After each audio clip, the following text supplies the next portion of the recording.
Hermanos, la predicación del día de hoy, como había dicho, ya leímos anteriormente el contenido completo del Salmo 12. Esto lo haremos bajo el título de que Dios preserva a un remanente fiel.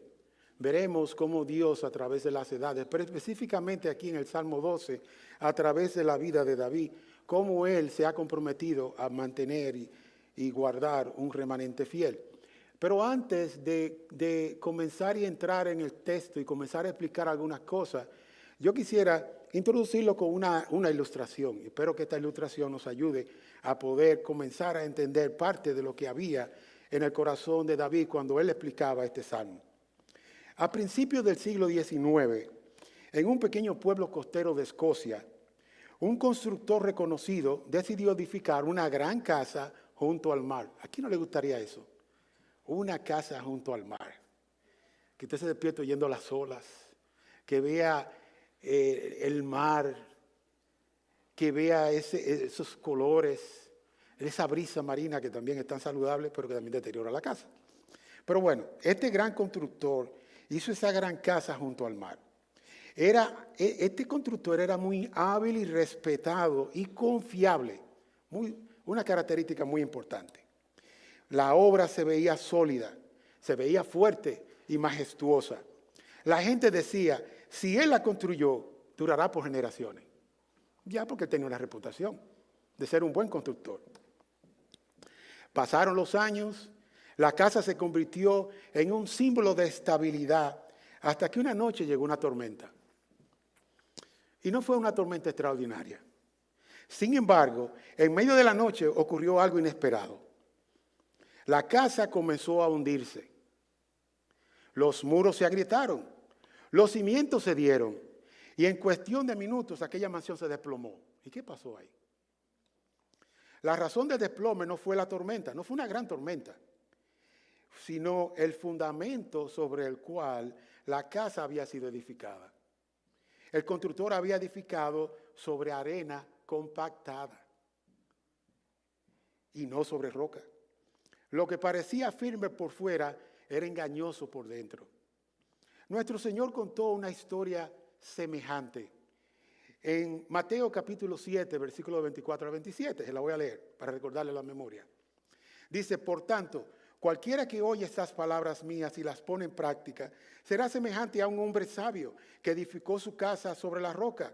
Y cayó la lluvia, vinieron los torrentes, soplaron los vientos y azotaron aquella casa. Pero no se cayó, porque había sido fundada sobre la roca. Y todo el que oye esas palabras mías y no las pone en práctica será semejante a un hombre insensato que edificó su casa sobre la arena. Y cayó la lluvia, vinieron los torrentes, soplaron los vientos y azotaron aquella casa. ¿Y qué pasó? Que fue grande su destrucción. Ya el Señor con anterioridad nos había dicho cuál iba a ser el pronóstico de haber construido una casa sobre la arena, aunque fuera compactada. Pues de la misma manera así comienza el Salmo 12. Todavía observa algo así como casas espirituales desplomándose, hombres respetados, amigos cercanos, líderes admirados que de pronto quedan en ruinas.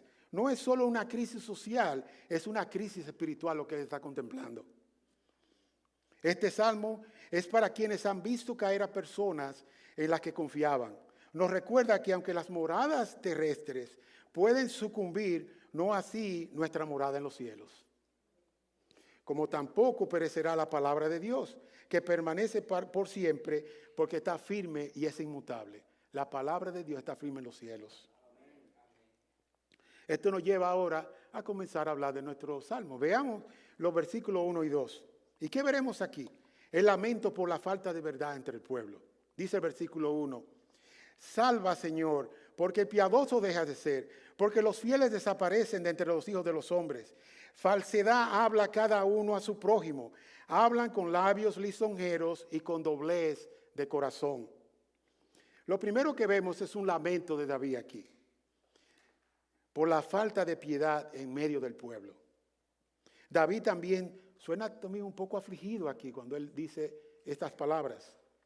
Y él no llora por la maldad de los filisteos, sino por aquellos que una vez caminaron con él bajo el pacto, Como dice Calvino, es la inundación de iniquidad que prevalece en la iglesia de Dios. Por eso era que él estaba así, compungido, afligido.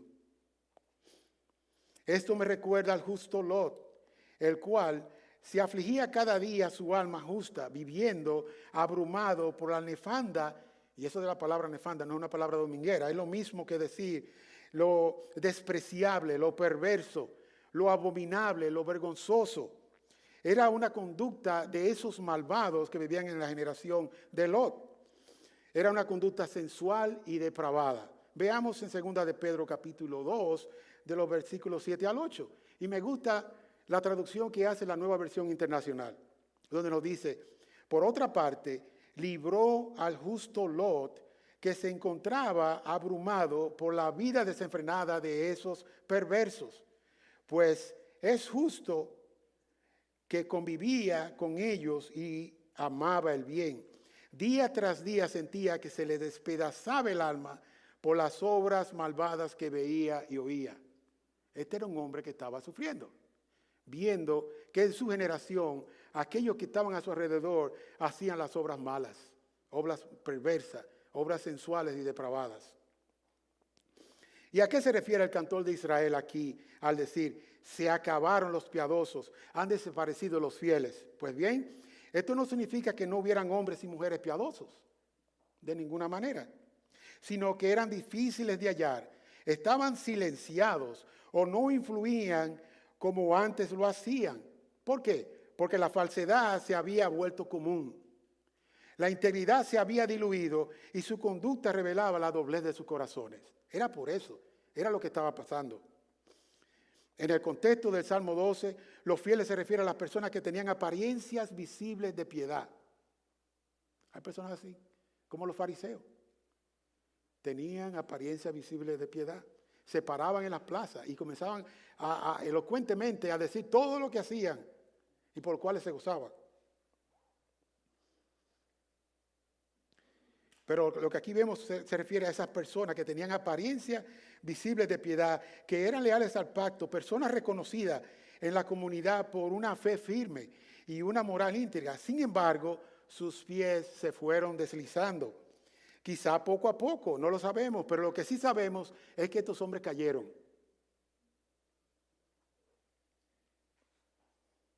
Y cayeron pecando moral o espiritualmente contra Dios, y muchas veces abiertamente caían. O quizás también cayeron muchos de ellos en medio de escándalo, escandalosamente cayeron y fueron avergonzados. ¿No suena eso como una noticia de nuestros días? Muchas veces lo oímos. Se envían noticias, se convierten virales. Fulano de tal cayó, aquel hizo tal cosa. Fulanito de tal adulteró y así por el estilo. Hay muchos escándalos públicos, caídas morales, líderes conocidos que al descuidarse y dejar de velar han deslizado sus pasos y han terminado atrapados en las garras de Satanás, trayendo vergüenza y descrédito, no solo sobre sus propios nombres, sino también sobre el Evangelio y la Iglesia de Cristo. Esto que cuando lo vemos nosotros, debe nosotros alertarnos en contra de y estar preparado en contra de esos dardos de fuego del maligno. Porque nosotros no somos inmunes a ellos. Podemos caer así como ellos caen también.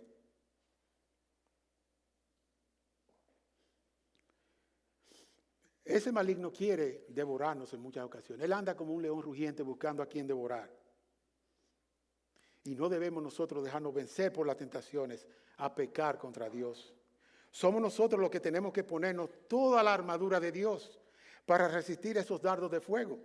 Somos nosotros los que tenemos que hacer uso de todos los medios de gracia para crecer en su conocimiento y estar arraigados en Él. Es a nosotros que se nos manda a buscar la santidad sin la cual nadie verá al Señor. Como se nos dice en Hebreos 12:14.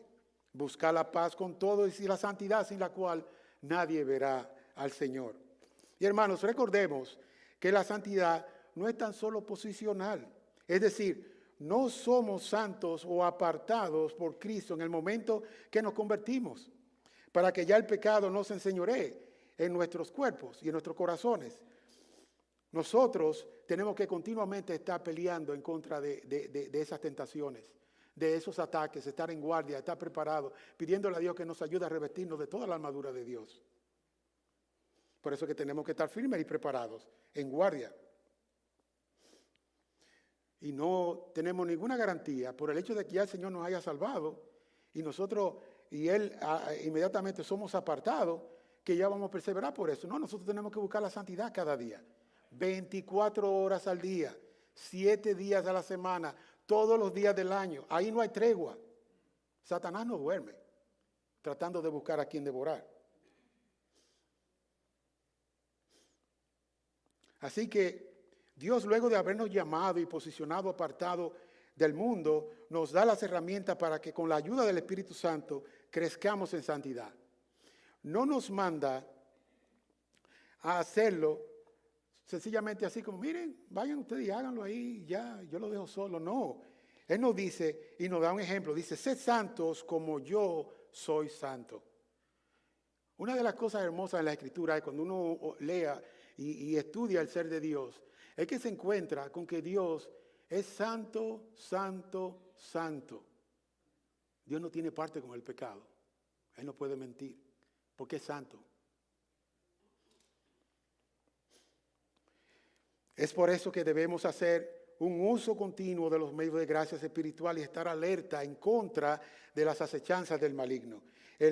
Y no solamente del maligno, también nosotros tenemos el mundo que está a nuestro alrededor. Normalmente ellos no buscan a Dios, pero también hay un enemigo cercano y es nuestra carne. Nuestra carne es débil y tiene la tendencia normal hacia el mal. Tenemos que mantener una comunión viva con Cristo en todo tiempo y en todo lugar, pues aún los que parecen estar firmes y aún se destacan en el mundo evangélico pueden llegar a caer. Nadie se exento de hacerlo. El que mire estar firme tenga cuidado que no caiga, ¿verdad? Nosotros no podemos confiarnos. El problema no es solo la mentira externa, sino la duplicidad o doblez de corazón, como se lee en el versículo 2.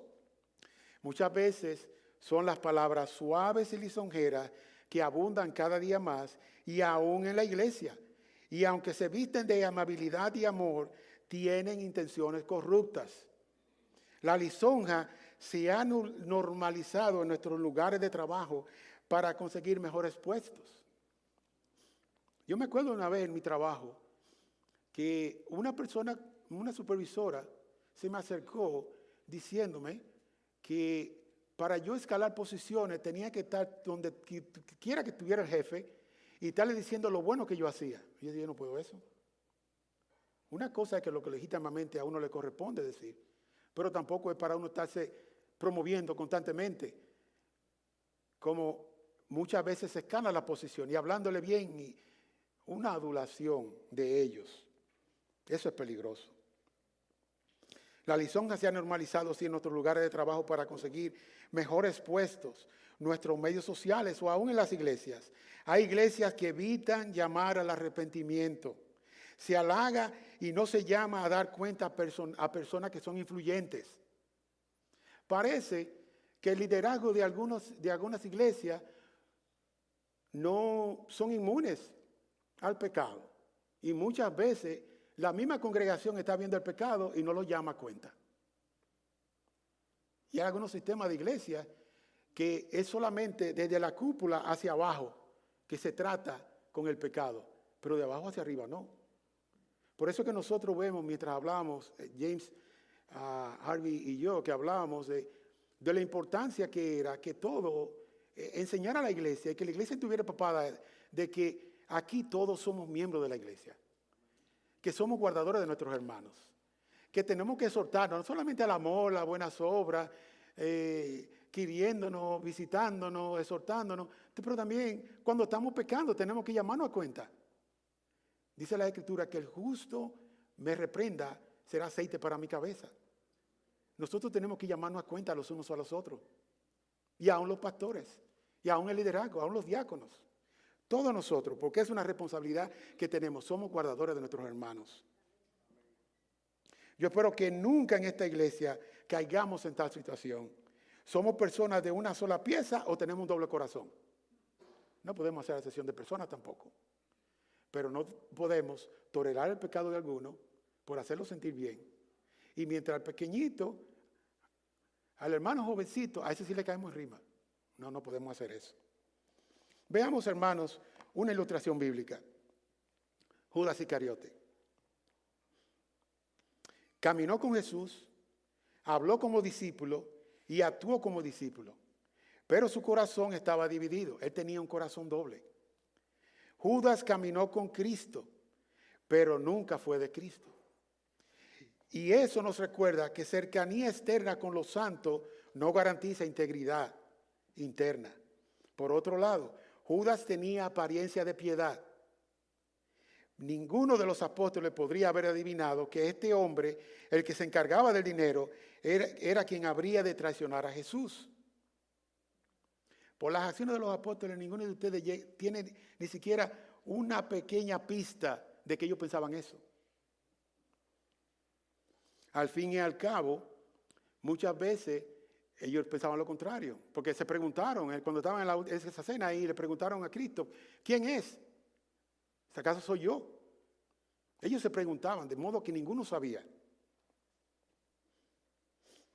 Y es cierto que muchas veces hay un refrán que dice, dime con quién anda o con quién te junta y te diré quién eres, pero eso no es 100% infalible o falible también, porque muchas veces hay personas que se esconden, hay personas que son que tienen una doble vida y un doble corazón. Y tristemente, tarde o temprano, las obras que el hombre hace en oculto, Dios las revela en público. Dios no juega ni tolera el pecado. Él es paciente muchas veces, esperando que uno se arrepienta. Pero Él no lo toleró tampoco el pecado de Judas. Él lo declaró, Él lo enseñó. Y este hombre terminó pecando. Hasta su día de su muerte, Él pecó. Entonces vemos aquí que la fe superficial dura mientras trae prestigio o beneficio, pero cuando el costo llega, la duplicidad se manifiesta. Hermanos, toda caída pública comienza mucho antes. Nosotros nos sorprendemos cuando oímos de una caída pública, pero eso comienza en el secreto del corazón. Estos versículos que estamos estudiando nos invita a detenernos un momento y a mirar nuestro propio corazón. Porque es fácil lamentar de la fidelidad en otros, pero más difícil es presentarnos nosotros con honestidad. Preguntarnos con honestidad a nosotros, ¿soy yo una de esas personas fieles que parecen escasear? ¿O soy yo fiel solo cuando es conveniente? ¿Solo cuando nadie me observa? ¿Solo cuando no hay costo? ¿Soy un Judas? Tenemos que preguntarnos preguntas de este calibre. Alguien dijo una vez, la decadencia espiritual de una generación nunca comienza en público, comienza silenciosamente en corazones que dejaron de velar. Pero David va más profundo. No dice que el problema no es solo la mentira explícita, sino el corazón con doblez. Palabras correctas, pero un corazón que trama engaño. Imagínense en esta ilustración. Un hombre intenta navegar usando una brújula. La brújula ha sido fantástica. Desde que se descubrió la brújula, eso revolucionó la navegación. Porque antes los navegantes expertos, la única manera que tenían de orientarse era las lumbreras que Dios puso en los cielos. Si era de día, era el sol. El sol sale por el este y se oculta por el oeste. Y después el norte al frente y el sur atrás. Y ellos tenían 4 puntos de referencia y solamente se los daba el sol. Pero también si era de noche, ellos tenían la luna y las estrellas, por los cuales se podían guiar. Y eran una especie, como vamos a decir, de brújula primitiva para ellos. Pero ya cuando se inventó la brújula, ahora sí, ellos sabían dónde estaba el norte. Sabían por los polos magnéticos de la Tierra, en un sentido. ¿Y qué pasa aquí? Un hombre intenta navegar usando una brújula que ha sido saboteada con un imán oculto. Un imán oculto puede sabotear una brújula. El hombre cree que va al norte, pero el imán, ese corazón doble en la vida espiritual de alguien, dice, lo desvía hacia donde él quiere ir, no hacia donde debe ir. Así es el hombre de labios lisonjeros. Dice lo que la otra persona quiere oír para obtener beneficios. Hay personas que son bien diestras así. Alimentan el egoísmo. con palabras lisonjeras, alimentan lo que el otro quiere oír, pero nunca le dicen lo que necesita en verdad oír. Encubre la verdad en lugar de edificar, y aunque tiene apariencia de piedad, realmente no es honesto. Y usa sus labios para hacer resbalar y servir a un ídolo interno. ¿Y quién es ese ídolo interno? Su propio yo. En el libro de Judas, el único capítulo que tiene Judas, en el versículo 16 dice, hablando de estos hombres, estos son murmuradores, quejumbrosos, que andan tras sus propias pasiones, hablan con arrogancia, adulando a la gente para su beneficio. Hermanos, el dolor que sentimos cuando un hermano cae no es señal de debilidad espiritual. No es que nosotros seamos débiles porque ya estemos llorando, que vimos un gran hombre de Dios que cayó. No, eso es evidencia de un amor cristiano. Nosotros no queremos que caigan y no queremos tampoco que se pierda. Queremos que Dios, por medio de la iglesia, en el caso de un hermano en la iglesia, que el Señor los restaure.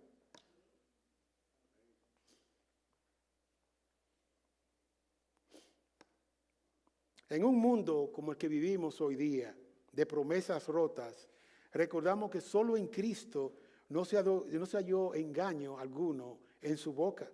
Como dice Pedro capítulo 2, 22, el cual no cometió pecado, ni engañó alguno se halló en su boca. Esto nos lleva a nosotros ahora a los versículos 3 y 4, donde vemos lo siguiente, de que Dios juzga la mentira y el orgullo humano. Estos versículos dicen así, porque corta el Señor todo labio lisonjero, la lengua que habla con exageración, a los que han dicho, con nuestra lengua prevaleceremos, nuestros labios nos defienden. ¿Quién es Señor sobre nosotros? Y queremos decir que Dios no es indiferente al engaño. El salmista continúa aquí afirmando que Dios hará juicio y juzgará la mentira, juzgará el orgullo humano. Cuando los labios lisonjeros producen caída, los fieles también sufren. Nosotros no somos indiferentes a las cosas que pasan en este mundo y mucho más a las cosas que pasan en la iglesia. Somos heridos no solo por lo que decepcionan, sino por el peso de preguntarnos, ¿yo podría ser el próximo? Eso trae dolor. Si vemos un hombre de Dios que anduvo fiel durante muchos años, de buen testimonio, con una buena reputación en la iglesia, nosotros no somos exentos tampoco de caer, por lo cual tenemos que eso nos dice que nos cuidemos y nos guardemos y que andemos en dependencia de Dios. Y no es que cuando uno oye aquí que fulano cayó, que el otro hizo esto, no es que ahora tampoco nos volvamos paranoicos. Esto nos debe de llevar a nosotros a velar, a orar para que el Señor guarde a su iglesia y guarde a los siervos que sirven. Recordemos el caso de Ananías y Zafira en Hechos 5. Su pecado no fue el dinero, sino la mentira y la doblez de sus corazones. Querían aparentar piedad al ofrendar sus bienes, los cuales ellos habían ofrecido voluntariamente. Nadie se lo exigió a ellos. Ellos voluntariamente decidieron traer estas ofrendas. ¿Y cuál fue el problema? Dieron menos que lo que recibieron, mintiendo a los hombres y al Espíritu Santo. Y Dios los juzgó como una advertencia solemne. Ellos, Ananías y Zafira, en su orgullo de querer aparentar piedad. ¿Y por qué ellos aparentaban piedad? Bueno, porque estaban haciendo una mentira y querían prevalecer por encima de aquello que en verdad estaban trayendo sus diezmos y sus ofrendas delante de los apóstoles. Había engaño en ellos. Veamos el versículo 4. En ese versículo 4 nos habla de esa mentira que nace del orgullo. Porque ellos dicen, esa también es una declaración osada la de ellos. Cuando dicen, con nuestra lengua prevaleceremos. Mano, la mentira es un acto de rebelión. No es mera debilidad de carácter. Es idolatría del yo. Se creen tan poderosos y tan grandes. Aquí, hermanos, el texto no nos permite permanecer como simples observadores. Nos coloca delante de un Dios que oye no solo lo que decimos, sino el por qué lo decimos. Este pasaje no fue escrito para que miremos con sospecha a otros, sino para que vivamos con santo temor delante de Dios. Un temor que no huye de Él, sino que huye del pecado. Si de algo tenemos que huir del pecado, no de Dios. Porque cuando perdemos el temor de Dios, inevitablemente comenzamos a usar las palabras para protegernos, para justificarnos o exaltarnos. Muchas veces cuando ya la persona pierde ese norte, ese rumbo, ahora comienza y se llama muchas veces que intelectualizan, a justificar su pecado de diversas maneras y se convierte en sofisticado. Hay una imagen que muchas veces también se expresa, es que se dice en el lenguaje popular, se defendió como un gato boca arriba. ¿Tú sabes cómo se defiende un gato boca arriba? Bueno, cuando él está parado, él solamente tiene sus dientes y la amenaza de que le pueda usar paso. Pero cuando él está sobre su espalda, él tiene sus dientes, tiene su cara amenazante y tiene sus 4 patas llenas de garras para defenderse. Así es mucho cuando se quieren aferrar al poder. Oposiciones en la iglesia.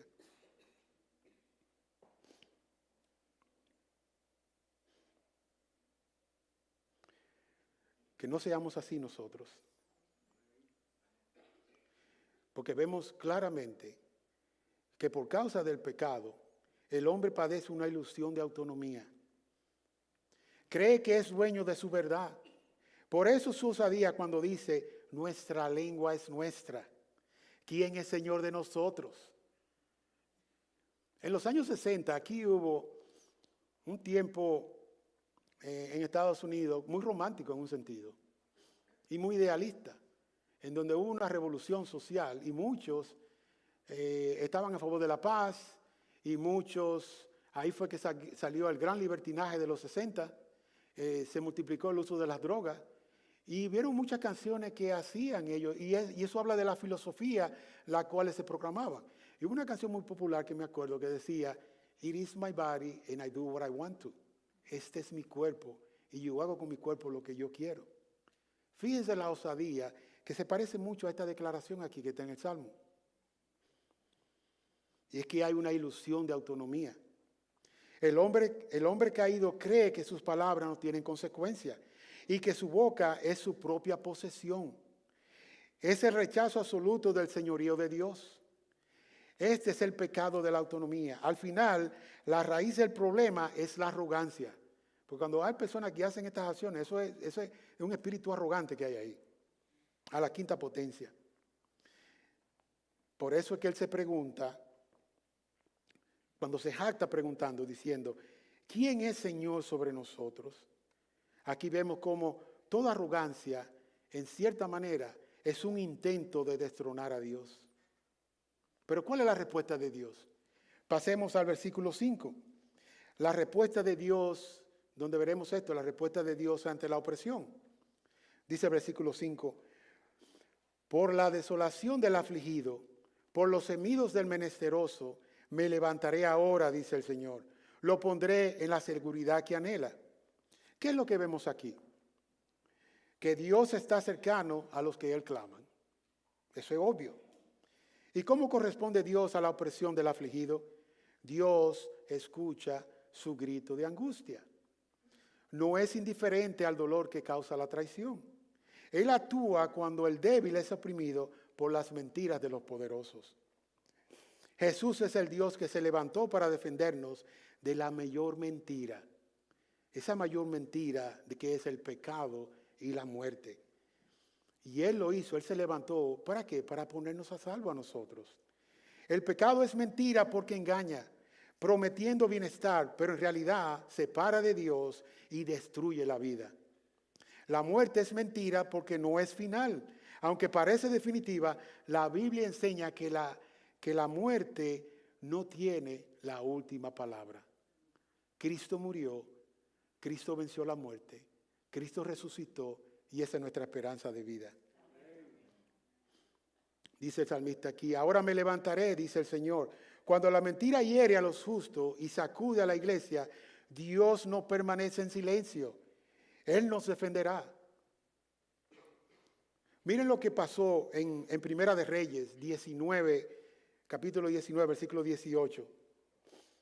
Dice ese versículo, pero dejaré 7,000 en Israel, todas las rodillas que no se han doblado ante Baal y toda boca que no lo ha besado. ¿Qué pasó aquí? Elías creyéndose solo, pero aquí viene Dios ahora y le revela que él ha preservado un remanente. El Señor siempre guarda a los suyos. Elías pensó que estaba solo, él no lo estaba.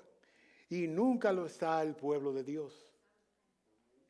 Es buenísimo, hermanos, estar en la compañía de los santos. Y es buenísimo estar en medio de hombres fieles, que sean leales al pacto. Y esto nos da a nosotros, ¿qué nos da? Nos da consuelo, nos da ánimo y reafirma nuestra fe. Pero no es en ellos que debemos descansar. No es en hombres que nosotros vamos a descansar, de ninguna manera. Nuestro refugio no está en hombres fieles. Damos gracias a Dios si son fieles, pero nuestro refugio no está en ellos. Nuestro refugio está en un Dios que es fiel. Cristo edifica su iglesia. ¿Y qué nos dice? Que las puertas del Hades no prevalecerán contra ella. Nosotros somos esa iglesia, hermanos. Somos de Cristo. Él nos compró con su sangre preciosa y nada ni nadie nos separará del amor de Cristo. Esta es nuestra esperanza y nuestra confianza. Cristo, nuestro abogado en los cielos, Él es que se dio a sí mismo y sufrió la muerte de cruz para salvarnos de nuestros pecados. Y todos los días de nuestra vida, Él aboga a nuestro favor delante del Padre. Nosotros tenemos abogado en los cielos, a Cristo el Señor. Vemos en Romanos esta verdad plasmada aquí en Romanos 8, de los versículos 35 al 39. ¿Qué nos dice? ¿Quién nos separará del amor de Cristo? ¿Tribulación o angustia? ¿Persecución o hambre? ¿O desnudez o peligro o espada? Como está escrito, por causa de ti somos muertos todo el tiempo. Somos contados como ovejas de matadero. Antes, en todas estas cosas, somos más que vencedores por medio de aquel que nos amó. Por lo cual estoy seguro que ni la muerte, ni la vida, ni ángeles, ni principados, ni potestades, ni lo presente, ni lo porvenir, ni lo alto, ni lo profundo, ni ninguna otra cosa creada nos podrá separar del amor de Dios en Cristo Jesús, Señor nuestro. Amén. Hermanos, nada nos puede separar, porque quien nos dio a su Hijo unigénito, ¿cómo Él no nos dará a nosotros todas las demás cosas? Fiel es el que prometió. Y qué bueno es que nosotros confiamos en un Dios que es fiel. Pasamos ahora a nuestro versículo 6, donde aquí vemos la pureza inmutable de la palabra de Dios. Dice ese versículo 6, las palabras del Señor son palabras puras. Plata probada en crisol en la tierra, 7 veces refinada. Y esto es muy importante y un versículo hermoso, y es como el corazón aquí de este salmo. Las palabras humanas son inestables. La palabra del Señor es pura. La palabra del Señor es refinada, es confiable, y no solamente eso, sino que también señala a Cristo, el Verbo de Dios. Se dice que su palabra es como plata refinada en un crisol o horno de tierra, purificada 7 veces. ¿Y sabe lo que quiere decir eso de purificado 7 veces? Indica una perfección absoluta. No hay escoria en esa plata cuando ella es refinada 7 veces. No hay engaño, no hay segundas intenciones en lo que Dios dice. La palabra de Dios es como esa plata probada, es como esa plata refinada, forjada en un crisol 7 veces. Y quiero recordar una cosa, lo he dicho varias veces esto anteriormente, pero es apropiado en esta ocasión recordar que en la antigüedad, para purificar la plata, el refinador la ponía al fuego y no apartaba la vista de ella. ¿Cuándo sabía que esta plata estaba pura? Cuando él podía ver su rostro reflejado en el metal líquido. Y él lo veía, era como un espejo. Cuando ese metal estaba líquido, derretido ahí, él se podía ver su cara sin ninguna distorsión, como se vería en un espejo. Pero las palabras del hombre no son así. Están llenas de escoria Y en esa escoria hay interés propio, hay miedo, hay ignorancia, y no permiten ver la verdadera cara del que la dice. Pero la palabra de Dios ha pasado por la prueba del tiempo. Aún el fuego de los años, de siglos y de todo, y lo ha pasado. Y todavía continúa siendo la palabra como la plata 7 veces refinada. De modo que cuando vemos cada promesa de la Biblia, se puede ver el rostro de la fidelidad de Dios sin distorsiones. Cuando nosotros vemos en las promesas de Dios, vemos el rostro de Dios ahí, porque Dios es santo. Lo que Él promete, o Él ha cumplido, y si no se ha cumplido, se va a cumplir, porque no puede mentir. Aquí, hermanos, es donde el alma cansada encuentra descanso, porque después de ver tanto engaño, el creyente puede quedar espiritualmente agotado, incluso escéptico. Pero Dios no nos llama a vivir de la credibilidad de los hombres, sino de la fidelidad de Cristo. Cuando ya no sabes a quién escuchar, escucha a Dios. Cuando ya no sabes en quién confiar, descansa en Cristo. La palabra no te fallará, porque aquel que la dio no puede mentir. Eso está garantizado. Si Dios dice que te guardará, Él lo hará. Su palabra es el único suelo firme en un pantano de mentiras. Thomas Watson lo puso de esta manera. La escritura es el cielo sobre la tierra. Las promesas son las estrellas que brillan en la noche de la aflicción. Ninguna de estas estrellas ha caído jamás de su lugar, ni su brillo se ha atenuado por el humo de las mentiras humanas. También vemos en el Salmo 119, versículo 105, encontramos una de esas porciones de las Escrituras que asesoramos por la verdad que ya contiene. ¿Qué nos dice aquí? Lámpara es a mis pies tu palabra y lumbrera a mi camino. Una lámpara va iluminando lo que está cerca de nuestros pies, de modo que podemos dar cada pisada, la podemos dar segura, porque ya vemos lo que hay ahí en el camino. Y nos da una perspectiva, la lumbrera nos da una perspectiva todavía más amplia, porque nos permite ver un poco más allá. Por ejemplo, Dios, cuando usted ve en la Escritura que se refiere a lumbrera, está hablando de las grandes lumbreras, por ejemplo, el sol, la luna, las estrellas, que están ahí en el firmamento. Y no son inmovibles, pero están ahí y cuando estamos en el día, durante el día podemos ver con claridad todas las cosas. Pero aún en una noche clara podemos ver también mucho y nos sirven de guía. Y son lumbreras que nos iluminan. Pero la palabra de Dios sobre todo es la lumbrera que nos da esa luz que podemos ver todos los eventos y podemos prevenir aquellas cosas porque es lo que nos enseña de la manera como Dios quiere que nosotros lo veamos. Por eso es que debemos de tener esa óptica, iluminados por la palabra de Dios, para poder ver las cosas como Dios las presenta en su palabra. Y ahí es que Cristo viene a ser la luz del mundo. Él es la luz que nosotros necesitamos cada día. Y es la luz la cual hoy nos habla por medio de su palabra. A esta luz nosotros debemos de seguir. Ya finalmente nosotros pasamos a ver nuestros últimos versículos de 7 al 8, donde aquí vemos cómo Dios preserva a su pueblo en medio de los malvados. Dice el versículo 7, tú, Señor, los guardarás de esta generación, los preservarás para siempre. En torno se pasean los impíos cuando la vileza es exaltada entre los hijos de los hombres. Hermanos, Dios guarda a los suyos. Ya hemos aprendido eso. Los fieles, en un sentido último, los verdaderos creyentes no fallan finalmente porque Dios los preserva. Si tú eres un verdadero creyente, tú no vas a fallar, tú vas a perseverar. Porque el verdadero creyente persevera, aunque tropiece, pero él va a perseverar. Dice aquí en este pasaje, tú, Jehová, los guardarás. No significa ausencia de tropiezo, sino perseverancia segura. Vemos, por ejemplo, el caso de Pedro. Pedro cayó, Pedro negó y mintió. Pero Cristo intercedió por él. O sea que la preservación descansa en la gracia de Cristo. Cristo mismo lo dijo, que Satanás le había pedido para zarandearlo, pero ya le había pedido por él.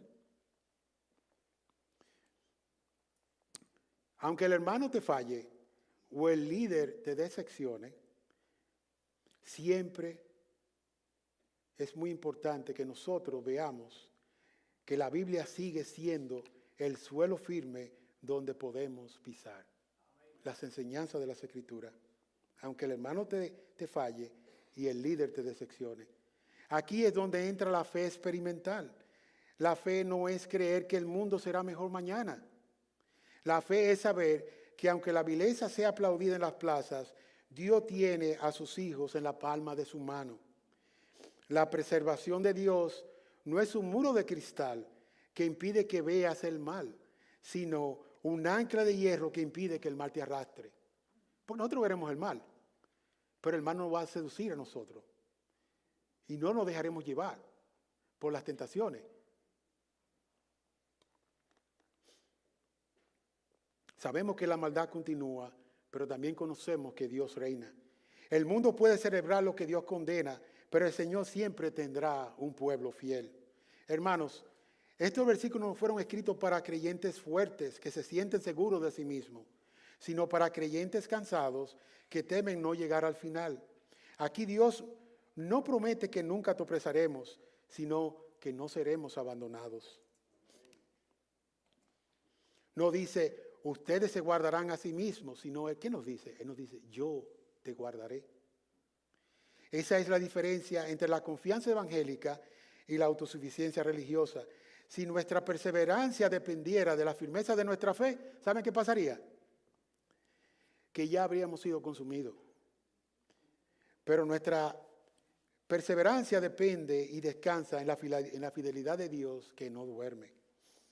Aunque el mal avance, aunque la mentira se multiplique, aunque el creyente se sienta débil y rodeado, el Señor sostiene a los suyos con mano firme. Y hermanos, no llegamos al final porque caminamos sin caer, sino porque aquel que nos llama camina con nosotros. ¿Y qué pasa? Que no nos suelta. Nadie nos podrá arrebatar de su mano.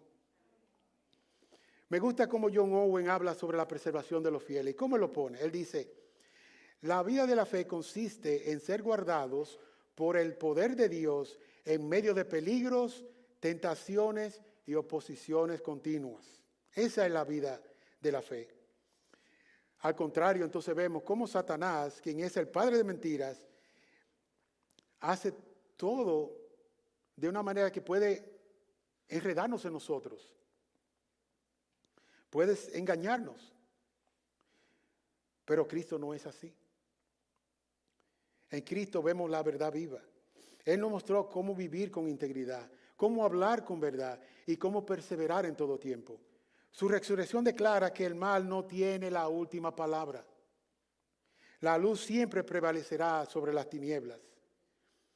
Y es cierto que caminando en nuestra senda cada día, nosotros como creyentes podemos en ocasiones tropezar, llorar, luchar, pero tenemos una certeza que nos sostiene. No caminamos solos, no andamos solos. Andamos tampoco, no es que andamos como aquellos que no tienen rumbo, como aquellos que no tienen esperanza. Sabemos que Dios nos preserva por su palabra, por su espíritu y también ¿por qué? Por su pueblo. Cuando nosotros nos preocupamos los unos por los otros y los llamamos, hermano, te vi decaído. ¿Qué pasó? A usted le envía un pasaje, usted le envía una meditación y usted de aliento a ese hermano, porque sabe lo que está pasando por la aflicción. Quizás tuvo una pérdida familiar recientemente, quizás perdió el trabajo, pero su pueblo debe ser un instrumento de Dios para nuestro bien espiritual. Por eso es que Dios preserva por su palabra, su espíritu y también usándonos a nosotros. Por eso es que tenemos que ser guardadores de nuestros hermanos. Hermanos, al hablar de cómo Dios preserva a un remanente fiel, no podemos ignorar una realidad dolorosa. A veces, dentro de la iglesia, cuando se nombra el pecado o se confronta el daño, algunos responden negando lo ocurrido, atacando a quien señala la falta y presentándose como la verdadera víctima. Eso Eso no es nada extraño. Esto se conoce como la víctima invertida y tiene un nombre. Hay lo que se llama en el mundo aquellos que son profesores o educadores, quizá alguna vez se han encontrado con lo que se llama la dinámica de Darboux, D-A-R-B-O, B corta. Y lo que hace esta dinámica es, primero, negar lo ocurrido con un lenguaje doctrinal. Hay muchos que agarran la Biblia y justifican su pecado. Y se parecen muchas veces abogados defendiéndose. Lo segundo que hace es atacar a quien lo confronta usando categorías espirituales. Este hermano es débil, está afligido. Lo que él está es disgustado. Es como un niño haciendo un berrinche. Muchas veces le ponen categorías espirituales.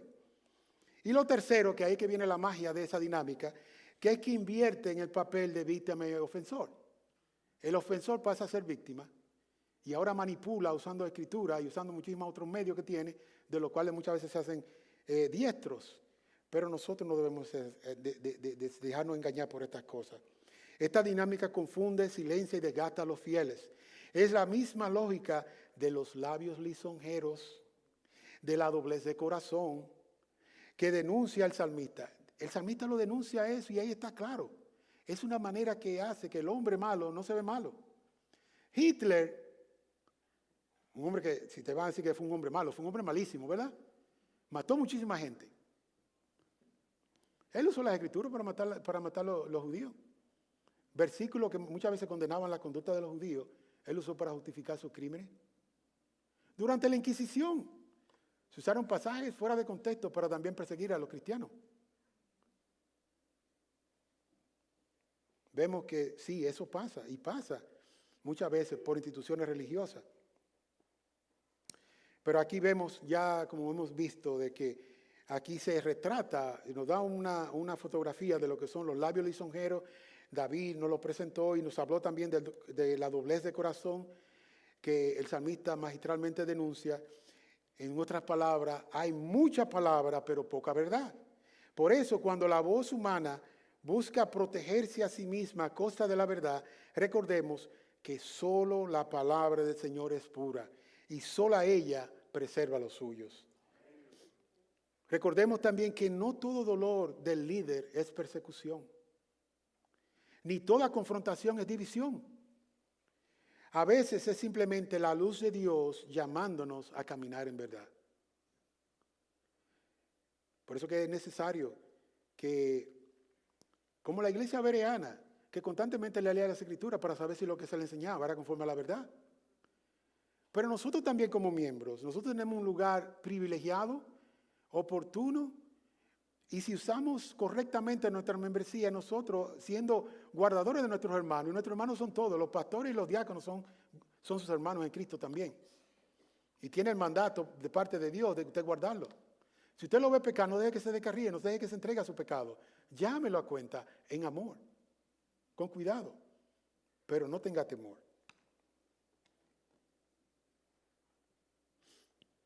Cuando un líder en la iglesia cae, el daño causado no es necesariamente doctrinal, es más bien relacional. Su relación con Dios se quebranta. Por alguna ocasión, algunos crecimos en el campo, ¿verdad? Y vimos cuando un árbol caía, un árbol grande, hermoso, cae.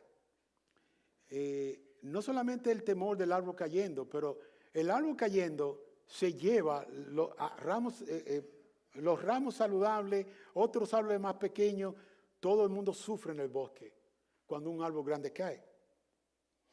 Este árbol se desploma sobre otros árboles. Las heridas no solo se limitan al árbol caído, sino que se extiende a los demás donde cayó y duele. Y no solamente duele al que cae, como todos también, todos los que están alrededor van a sufrir. Y así mismo cuando un hermano cae. Recordemos que es Cristo quien nos guarda en medio de un bosque herido, hasta el día en que nada ni nadie más caerá. Somos guardados por Cristo. Ya finalmente, para terminar, tengo algunas aplicaciones que espero que podamos pensar y meditar en ellas, a la luz de las verdades que ya hemos estudiado. Primero, una verdad y aplicación para la iglesia. Cuando la falsedad parece dominar, no ponga nuestra esperanza. No pongamos nuestra esperanza en hombres, sino en Cristo. Cultivemos la integridad. Sostengamos a nuestros líderes en oración y seamos refugios para los quebrantados de espíritu. La iglesia local es el taller donde Dios repara ramas rotas y fortalece a las que siguen de pie. Hay árboles que continúan de pie y asimismo hay hermanos que han pasado por eventos que parece que le cayó un árbol grande encima. Pero la iglesia también es ese hospital donde nuestras heridas son curadas, donde nuestras almas son sanadas. Vemos también una aplicación también para cada creyente individual. ¿Y qué es esto? Examina tu corazón y tu vida diaria. Examina ese corazón. Habla con verdad. Camina en santidad. Procura crecer en santidad. No solamente caminar. La Biblia dice que sin santidad nadie verá al Señor. Pero nosotros no debemos estar tampoco estancados. Tenemos que cada día procurar. Nuestra carrera es en pos de la santidad cada día. Procura crecer en santidad y confía en la preservación de Dios. No caminamos solos. Cristo intercede, su Espíritu nos guía y su palabra nos sostiene. También tenemos una palabra para los inconversos. El problema tuyo es espiritual, no solamente es moral, ni siquiera intelectual. Tu conciencia te grita que hay un creador y que hay un Dios justo. ¿Y qué si es verdad que estarás delante de su trono para dar cuentas por no haber creído a su llamado? ¿Y qué si eso que nosotros constantemente te repetimos es verdad? ¿Y qué si hay un Dios al cual tú tendrás que ir y dar cuenta a Él por tu vida? También por tu rechazo de su palabra. Hoy es el día de correr a Cristo. La palabra encarnada, quien te ofrece vida, te ofrece perdón y te ofrece una esperanza segura. Quizás todavía hay ambivalencia en tu pensamiento.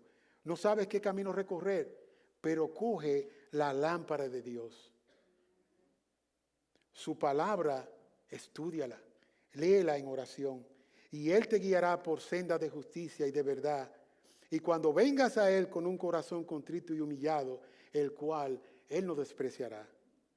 Huye de la duplicidad y busca aquel que nunca falla.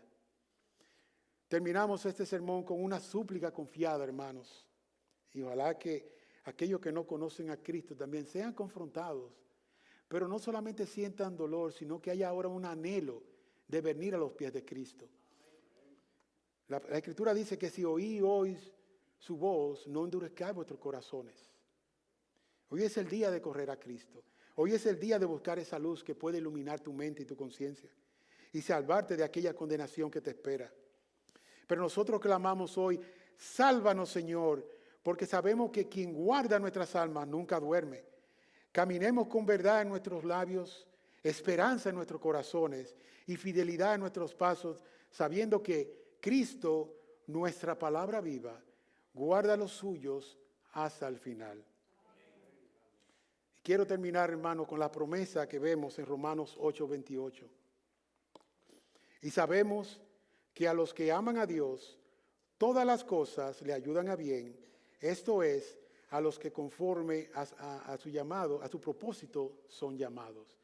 Quiera el Señor usar la palabra para nuestro bien, para nuestra edificación, para despertarnos si estamos durmiendo todavía en nuestros laureles, pero también para aquellos que no conocen a Cristo, que vean la gran misericordia que es este día en el cual se te llama, se te explica y se te dice que aquel que murió una vez por siempre es la luz del mundo. Es aquel que te llama hoy al arrepentimiento. Y es aquel que si tú te acercas con un corazón contrito y humillado, Él no te va a despreciar. Quiere el Señor extender su brazo de misericordia para salvar a muchos aquí que no le conocen. Oremos. Señor y Dios, hemos presentado tu palabra en este día y sabemos que tu palabra no volverá a ti vacía. Queremos que tú traigas frutos primeramente en nuestras vidas, que nos arrepintamos de nuestros pecados, en donde pecamos, que nos cuidemos de los engaños del mundo y de los engañadores, pero que nos aferremos a tu palabra, que atesoremos tus promesas, que actuemos conforme a lo que tú nos enseñas cada día en tu palabra. Padre, pedimos para que tú hagas aquello que tú has prometido a tu iglesia, equiparla y prepararla para toda buena obra. Te rogamos también que tu brazo no se acorte, que no sea cortado para salvar. Una vez más, despierte a alguno aquí que duermen. Señor, ayúdanos, perdónanos y permite que en este día nuestra alabanza, nuestra adoración sea como lo grato delante de ti. Ven, bendícenos y perdónanos. Te lo impedimos eso en Cristo. Amén.